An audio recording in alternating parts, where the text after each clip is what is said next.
After this, Jesus went to Jerusalem for a religious festival. Near the sheep gate in Jerusalem there is a pool with 5 porches. In Hebrew it is called Bethesda.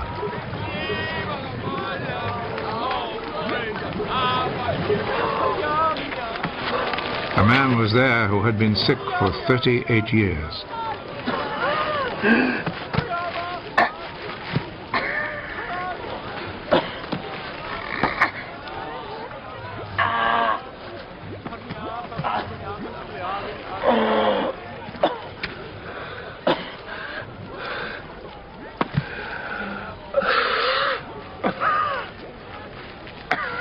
Do you want to get well? Sir, I don't have anyone here to put me in the pool when the water is stirred up. While I'm trying to get in, somebody else gets there first.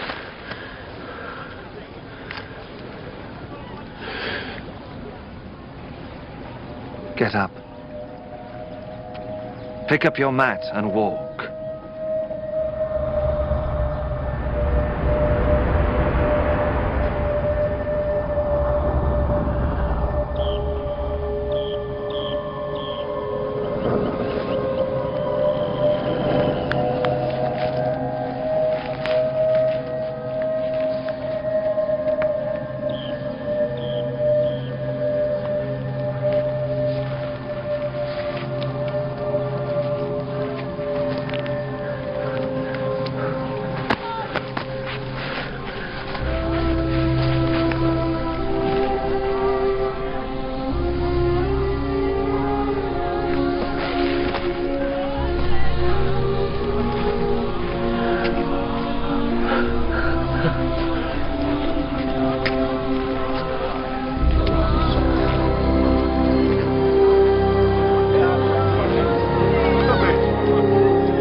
This is a Sabbath, and it is against our law for you to carry your mat.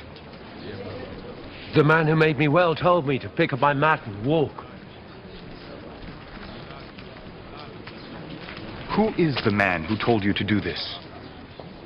But the man who had been healed did not know who Jesus was, for there was a crowd in that place, and Jesus had slipped away.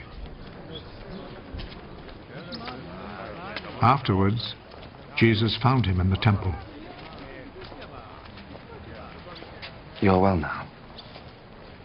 So stop sinning, or something worse may happen to you.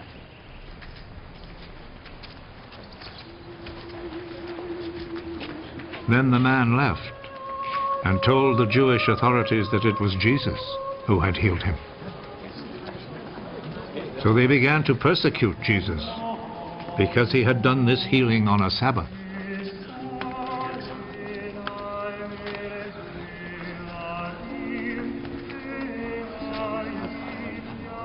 Jesus answered them, My Father is always working.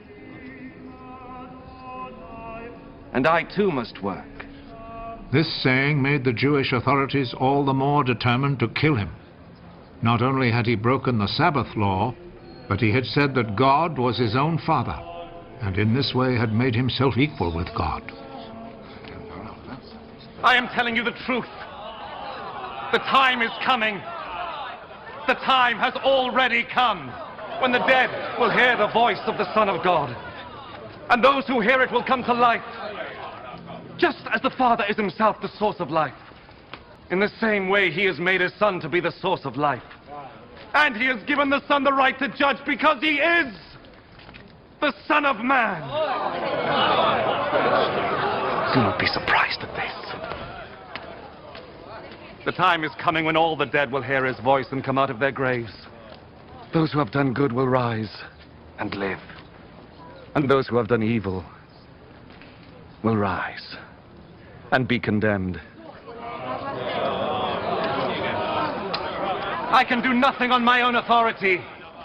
I judge only as God tells me, so my judgment is right. Because I am not trying to do what I want, but only what he who sent me wants.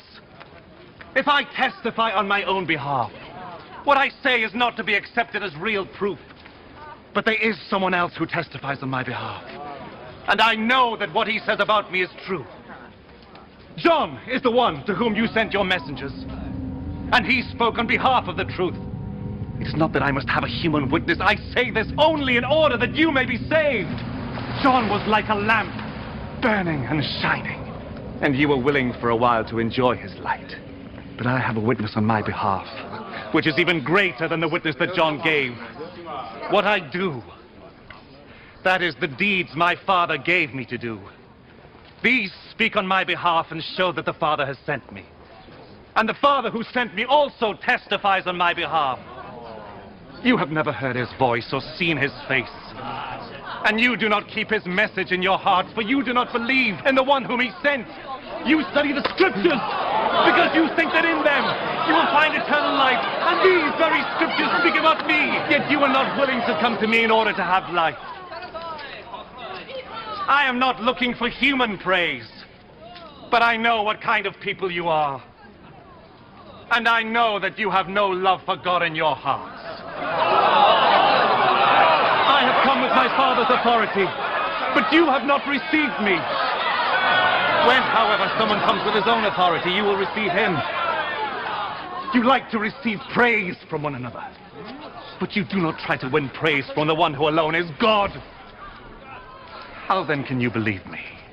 Do not think, however, that I am the one who will accuse you to my Father. Moses, in whom you have put your hope, is the very one who will accuse you. If you had really believed Moses, you would have believed me, because he wrote about me. But since you do not believe what he wrote,